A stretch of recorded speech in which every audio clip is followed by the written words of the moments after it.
Tapi yang harus diwaspadai juga di sini adalah adanya gunung berapi yang sangat besar yang akan meletus di tahun ini.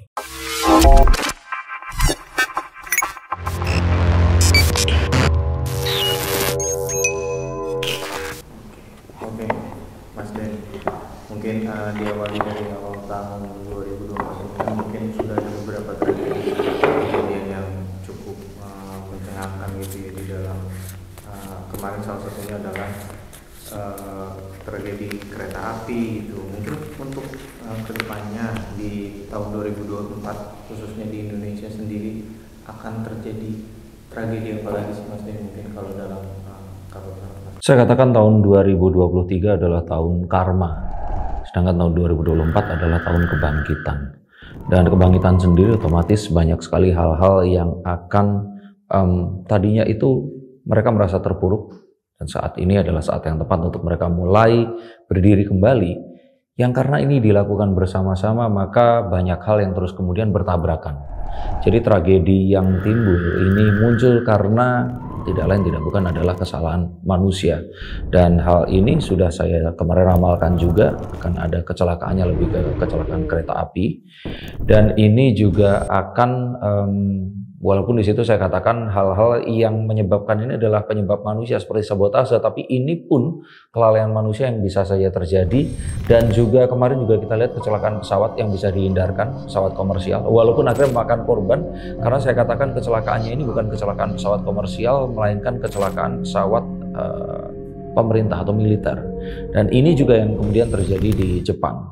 Jadi hal-hal ini memang sesuatu yang tidak bisa dihindarkan. Akankah terjadi sepanjang tahun? Saya kira sih tidak, karena page of cups, saat sesuatu terjadi dan manusia akhirnya mempelajari hal tersebut dari kesalahan, dan mumpung ini di awal tahun, hal ini bisa dihindarkan. Maka saya melihat ke depannya kecelakaan-kecelakaan akan terjadi ini nyaris dan akhirnya bisa dihindarkan. Sehingga kalau dikatakan banyak bencana, banyak dan sedikit itu relatif, tapi saya katakan jauh lebih sedikit dibandingkan tahun sebelumnya. Tapi kalau untuk bicara soal fenomena alam sendiri yang akan terjadi gitu ke depannya. Fenomena alam seperti saya katakan juga bahwa kalau peramal bilang ada gempa bumi, tanah longsor, terus kemudian ada gunung meletus, itu nggak usah diomongin karena Indonesia itu langganannya gunung meletus karena ada di Ring of Fire, dan juga ya bencana hidrometeorologi. Kalau boleh saya katakan malah kita harus lebih waspada terhadap climate change atau perubahan suhu, perubahan cuaca, perubahan iklim yang akan menimbulkan suhu udara yang panas secara mendadak, dan terus kemudian akan bisa saja menimbulkan kematian. Dan untuk itu kehati-hatian ini diperlukan. Kalau masalah banjir, tanah longsor dan sebagainya ini terjadi di tempat-tempat yang masih tetap terjadi seperti tahun-tahun sebelumnya. Sehingga kalau ditanya yang mungkin lebih spesifik adalah climate change, musim pancaroba yang terjadi tidak pada tempatnya dan menimbulkan sakit, dan terus kemudian memicu penyakit-penyakit yang lainnya. Virus mungkin saja terjadi. Pandemi ini mungkin akan di-restart kembali tapi berhasil digagalkan. Tapi yang harus diwaspadai juga di sini adalah adanya gunung berapi yang sangat besar yang akan meletus di tahun ini. Mas, tadi kan bicara soal apa namanya? Kayak COVID gitu mungkin ya, virus yang akan terjadi gitu apakah itu mungkin akan terjadi di tahun ini? Saya katakan ada orang-orang yang berusaha membuat pandemi ini ada jilid 2-nya, tapi ternyata ini bisa digagalkan, sehingga nanti akan muncul sebuah huru-hara kecil. Wah, ini akan terjadi lagi. Sempat terus kemudian orang menjadi panik, tapi ternyata hal tersebut nggak kejadian. Ini kan mendekati soal pilpres juga nih Mas Den, mungkin menjelang pilpres sendiri mungkin akan terjadi huru-hara nggak sih Mas Den? Huru-hara nggak akan ada. Tapi kita akan tahu bahwa masyarakat Indonesia ini masyarakat yang berbeda dengan dari mana demokrasi dan budaya-budaya pilpres ini tadi diambil. Demokrasi diambil dari dunia barat. Terus kemudian debat itu diambil dari dunia barat juga. Saat diaplikasikan ke Indonesia, result atau hasilnya ini nggak sesuai dengan apa yang diharapkan. Jadi ternyata orang-orang di Indonesia ini satu belum siap dengan demokrasi, kedua mereka belum siap dengan debat. Akhirnya yang menjadi pemenang sesungguhnya dalam debat ini bukan orang yang memiliki kapasitas yang memang diinginkan, tapi orang yang terus kemudian secara fenomena dan secara rasa ini sesuai dengan keinginan masyarakat Indonesia. Contohnya debat terakhir yang ketiga kemarin, terjadi sebuah serangan terhadap paslon nomor 2 dan serangan tersebut malah menimbulkan rasa simpati. Oh kasihan diserang, jadi saya bantuin deh. Malah itu yang terjadi. Maka jadinya kontraproduksi, tapi ya itulah Indonesia. Mas Den, masih ngomongin soal fenomena alam Mas Den, mungkin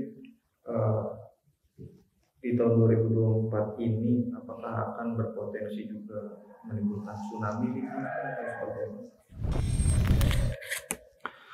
Tsunami sangat berpotensi terjadi sebesar yang kemarin itu ada. Tapi sepertinya nanti penanggulangan itu sudah lebih awal sehingga korban jiwa bisa dihindarkan. Daerah-daerah yang selama ini memang diwaspadai. Jadi nggak akan terjadi di tempat yang tiba-tiba nggak pernah terus terjadi begitu. Jadi ini akan tetap langganan karena memang disitulah letak lempengan dan juga pergeseran yang ada. Jawa Barat, daerah Sumatera Barat, pokoknya yang berseberangan dengan mepet dengan samudra, bukan lautan ya. Tahu ya, laut tuh laut Jawa, selat di Sumatera. Nah kalau samudra itu samudra India, Indonesia, Pasifik. Oke Mas Den, ngomongin soal yang kemarin juga baru saja kan awal tahun juga baru ini ya Mas Den ya, kecelakaan kereta api gitu Mas Den. Mungkin akankah terulang kembali di tahun yang sama gitu Mas Den? Tahun ini maksudnya? Iya. Iya, kalau saya kira sih iya ya, karena kita akan tahu bahwa hal semacam ini itu terjadi bukan karena sebuah kebencian atau sebuah. Jadi The Lovers ini menunjukkan bahwa adanya sebuah upaya untuk melakukan sesuatu berdasarkan cinta malah akan menimbulkan bencana ini tadi. Misalkan orang-orang yang berbondong-bondong terus pergi mudik atau orang-orang yang berusaha memobilisasi satu massa ke satu tempat. Nah, ini yang kalau tidak diwaspadai, hal-hal seperti ini akan menimbulkan kecelakaan. Tapi ini bisa dihindarkan dan kecelakaan ini bisa terus kemudian digagalkan. Tetapi jika ini semua tetap terjadi, saya kira sih ini sangat mungkin bisa kejadian. Walaupun tadi saya katakan apakah mungkin akan terjadi lagi, bisa saja tidak. Karena orang kalau sudah kejadian akan lebih berhati-hati ya. Tapi itu tadi, kalau seandainya ada sebuah perasaan kayak tadi, harus pulang lebaran di tanggal tersebut, akhirnya memaksakan diri. Bus, kendaraan yang muatannya ini nggak seharusnya seberat itu harus dijalankan. Kapal bisa tenggelam, kereta api pun akan bisa tabrakan lagi. Nah kalau untuk bom sendiri Mas, sempat disinggung kan ada sesuatu yang ledakan besar, sesuatu yang dirakit, ledakan besar. Saya melihat bisa jadi ini adalah sebuah upaya terorisme. Tapi kalau saya kira nggak ada hubungannya dengan pemilu ya. Bisa saja ini terjadi karena adanya sebuah, kalau saya kira ini bisa jadi kalau dirakit itu bisa jadi dua. Kecelakaan yang terus kemudian menyebabkan terjadinya sebuah ledakan karena sesuatu sirkuit dan sebagainya, kebakaran besar, atau kalau tidak ini adalah sebuah upaya untuk menarik perhatian dari orang-orang agar melihat ke arah itu tadi. Jadi sepertinya ini adalah satu hal yang saya takutkan merupakan sebuah upaya komunikasi yang tidak tersampaikan kemudian mencari perhatian dengan bom itu tadi. Ya, untuk kalau di kalangan selebritis di tahun 2024 ini akan seperti apa sih Mas? Apakah akan banyak timbulnya perceraian atau seperti apa? Saya kira perceraian dan perselingkuhan itu sebenarnya jumlahnya tetap sama, tapi ini akan muncul lebih sering karena diekspos. Karena yang kemarin saya katakan adanya satu pihak yang mereka ini mendapat keuntungan dengan mengatur penyebaran berita ini muncul kapan dan dimobilisasi kapan. Yang langsung terbukti dengan kemarin penangkapan Saiful Jamil yang kalau menurut saya terlalu dramatis, terlalu bombastis. Kita nggak melihat loh video penangkapan Amar Zoni. Kenapa saat ini terus kemudian Saiful Jamil jadi sesuatu yang terus kemudian kayak nangkep teroris. Nah inilah yang kalau menurut saya curigai adanya sebuah dugaan bahwa ada satu informasi palsu yang disampaikan, terus kemudian terjadi penangkapan yang ternyata salah.